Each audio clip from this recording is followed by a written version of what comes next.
Good day to everyone. I'm again in my coffee break, and today we are going to discuss about the various vaccines available against COVID-19 all over the world. Before I discuss about the vaccines, I would like to go for the basic theory based on which the vaccines were produced. I think all of you have seen the coronavirus in the media, and they show some global ball-like virus with some spikes on it. So that is the replica of the coronavirus. So this vaccine is based on a theory that the spikes of this coronavirus is neutralized, and so that it cannot get into our human body. Basically what happens is, when the coronavirus get into the respiratory system, the spikes of the coronavirus get contacted with these angiotensin converting enzyme 2 receptors, and the gates to the human body cells are opened by that. So if you can stop this contact of these spikes with this angiotensin 2 angiotensin converting enzyme 2 receptors, we can stop infection of coronavirus. That is what basically by all these vaccines that we do. How do we do that? Usually we use the spike proteins, and they are called S proteins. They are some sort of a glycoprotein, and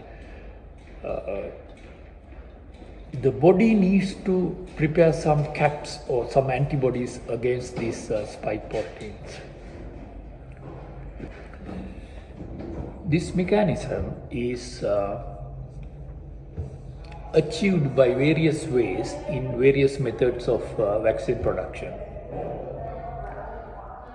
But in all these processes, what happens is we produce some antibodies against these spike proteins and cap them so that the coronavirus cannot enter into our human body.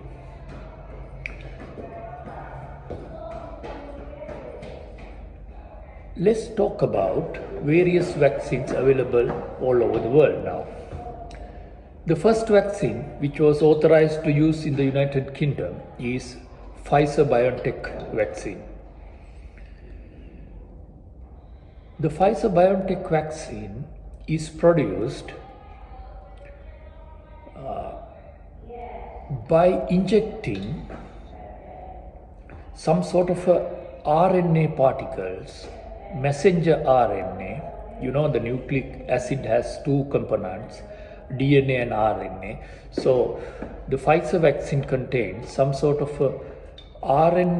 messenger RNA particles encircled in lipid droplets inoculated into our body.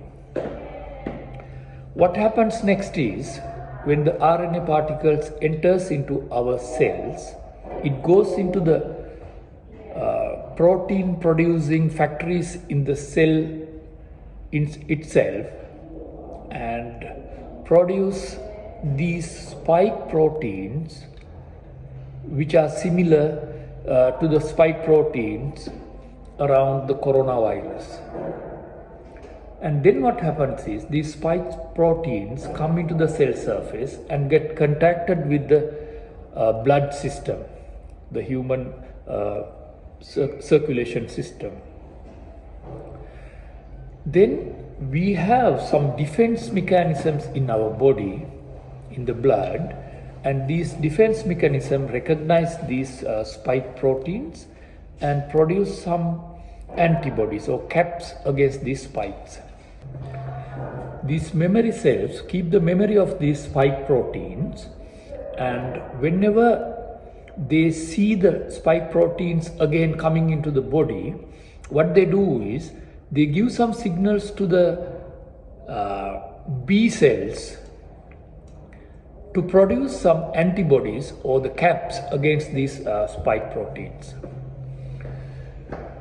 So next time after the vaccination, when a coronavirus enters into our body, the body recognizes the spike S protein, and there are some antibodies already produced in the blood system, and they go and cap the spikes of the coronavirus.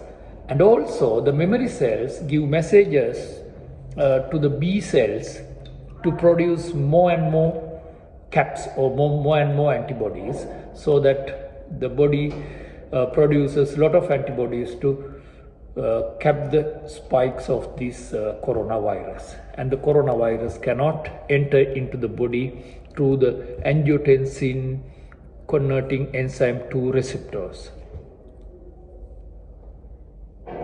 But the problem, the disadvantage of Pfizer vaccine is, because of the lipid droplets encircled all these messenger RNA,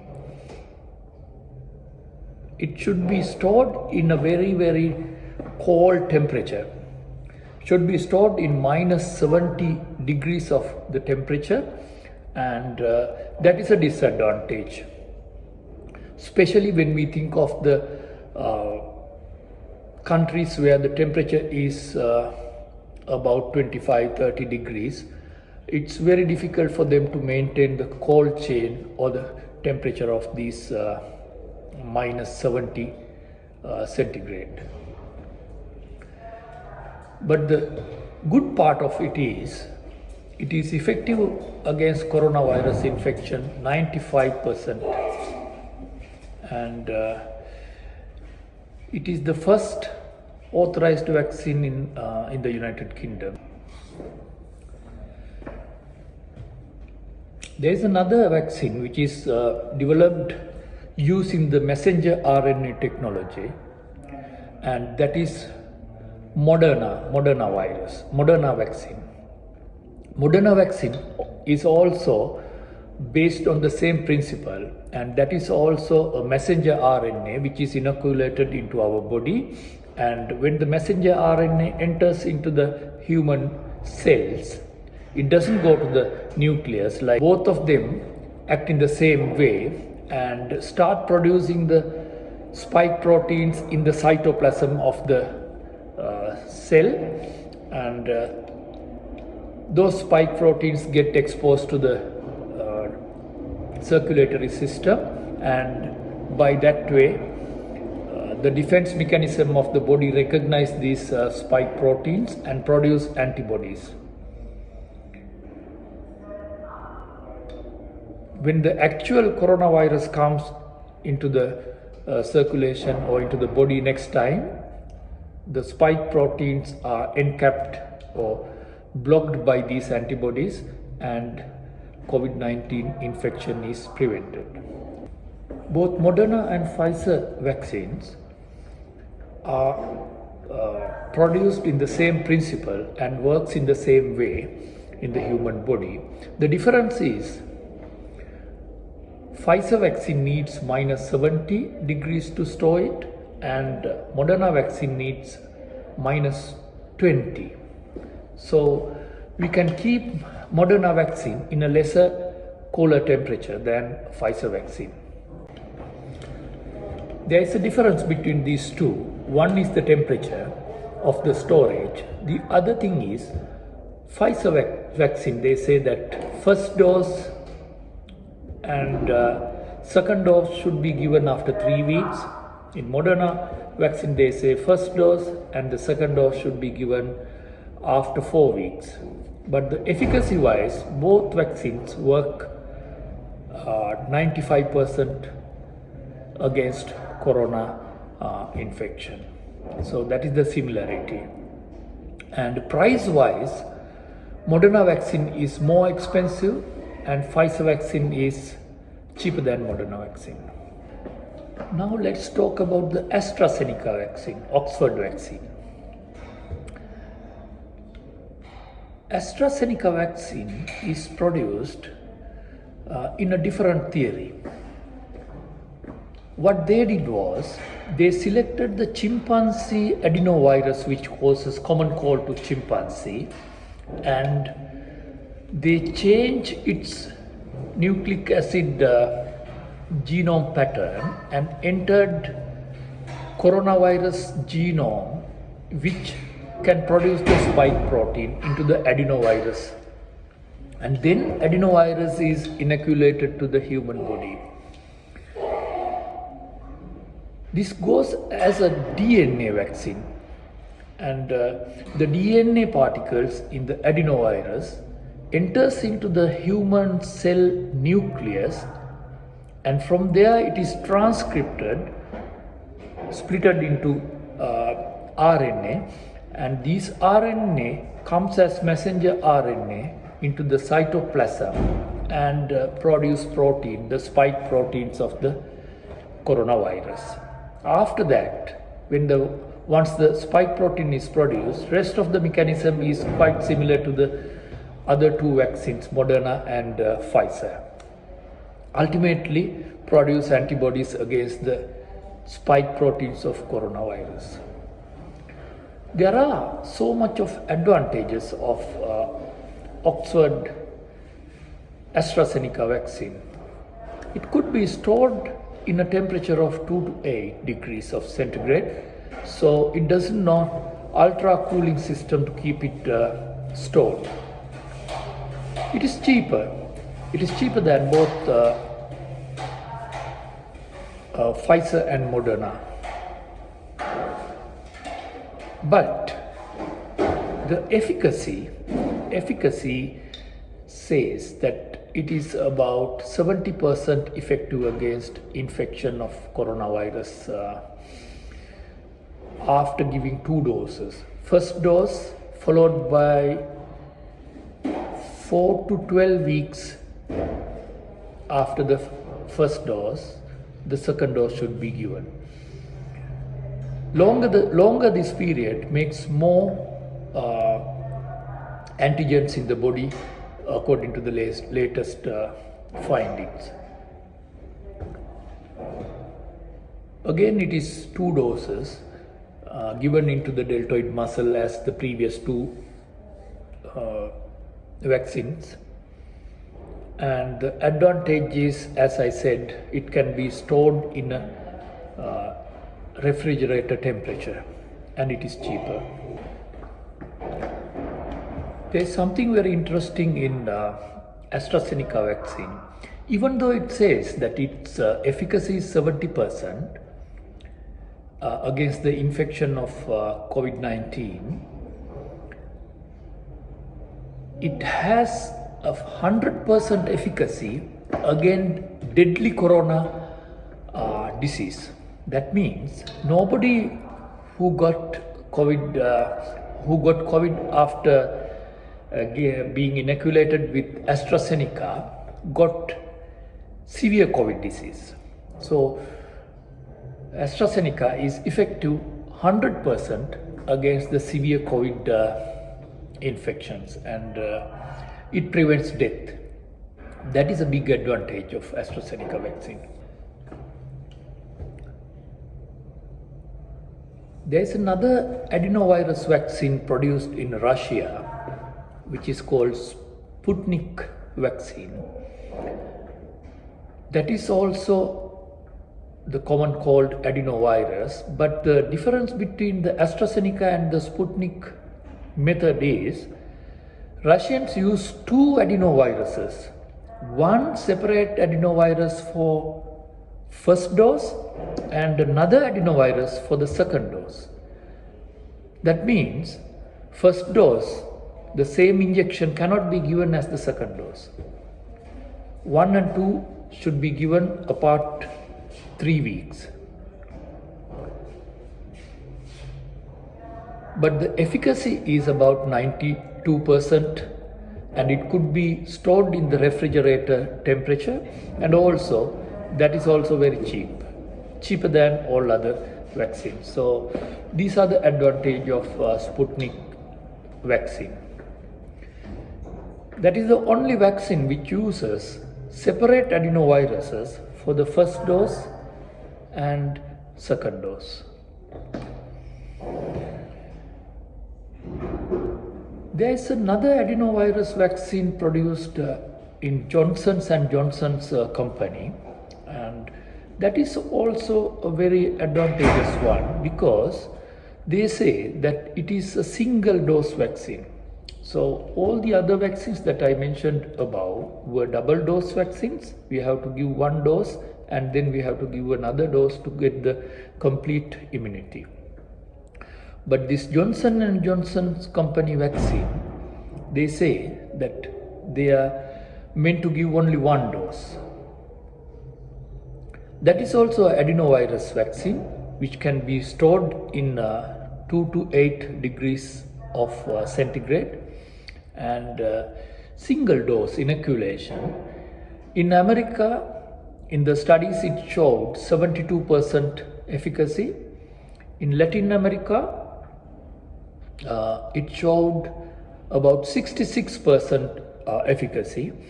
In South Africa, where the newer corona variant is available, 95%, its efficacy was 57%.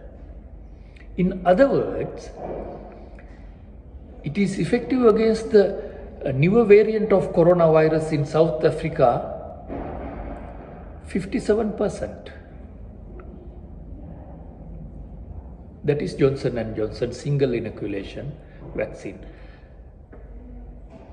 After 49th day of the single inoculation, Johnson & Johnson study shows that there were no deadly coronavirus infections. So even though the efficacy is around 66% average, it is well protected against deadly coronavirus infection. That's a good advantage. Chinese produced a vaccine called Sinopharm vaccine, and Indians preparing another vaccine called Covaxin. These two vaccines are based upon the old method of vaccine production. They use dead viral particles to produce the vaccine, and they inoculate the dead viral particles into the human body, and by those particles the body recognize them and produce antibodies against the spikes. That is how the immunity develops.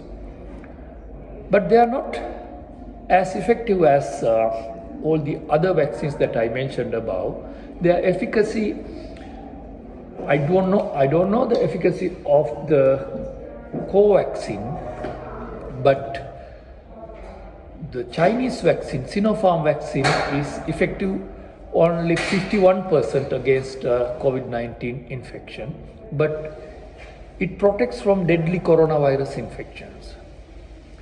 According to the standards of the WHO, if a vaccine is effective more than 50%, that's a good vaccine. So this Chinese vaccine is also something which is effective against COVID-19.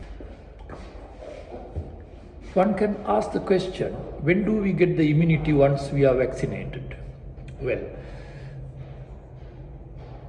once the first vaccine is given, after 14 days, human body develops certain amount of immunity against coronavirus, and once the second dose is given, the expected immunity is guaranteed.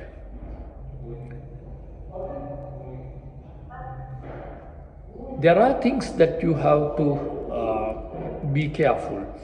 They say that alcohol should not be taken 2 days before the vaccine and 14 days after the vaccination. These things are under experimental levels, and at the moment this is what they recommend. None of these vaccines do contain live or weakened virus of the coronavirus, so that there is no chance at all to get COVID-19 infection by a vaccine. Now let's consider about the side effects. Any medication, any vaccine any foreign inoculation to the human body can cause allergic reactions. It's very, very rare, but rarely we have to expect allergic reactions to the vaccines. Apart from the allergic reactions, these corona vaccines commonly cause myalgia, headache, pain of the vaccine site, sometimes lymphadenopathy around the inoculation draining sites,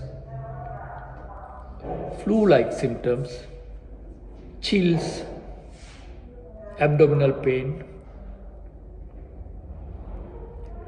are some of them. These side effects do not last longer, and simple treatments like paracetamol can help with these side effects. One can ask the question, when do we get the immunity once we are vaccinated? Well, once the first vaccine is given, after 14 days, human body develops certain amount of immunity against coronavirus, and once the second dose is given, the expected immunity is guaranteed.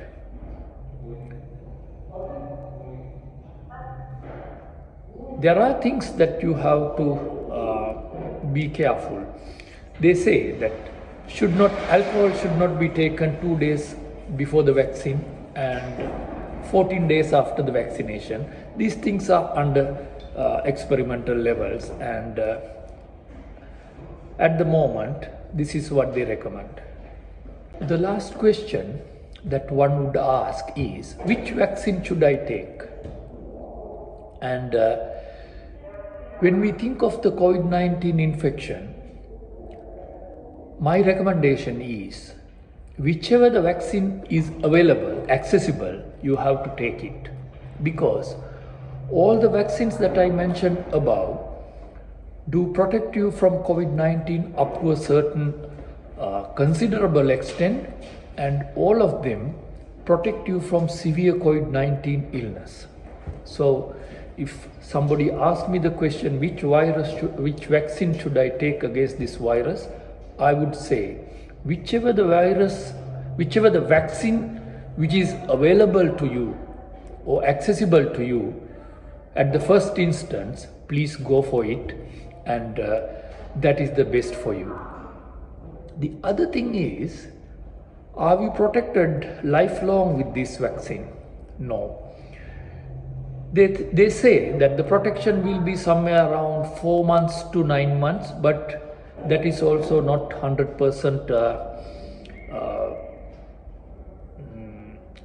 exact statement, because these things are under experimental levels. But there will be a certain period of defense against the coronavirus, which is long enough to control this epidemic or pandemic. But we have to remember that whatever the vaccine we take, it does not prevent 100% the spread of COVID-19. The best way to prevent COVID-19 is our good habits: washing hands, wearing masks, keeping distance, and self-isolating when we are infected or suspected, and quarantine rules should be followed. So if we follow all these preventive methods with the vaccination, hopefully we will be able to defeat this coronavirus in few months at least, to seek a better future for the whole world. Thank you so much.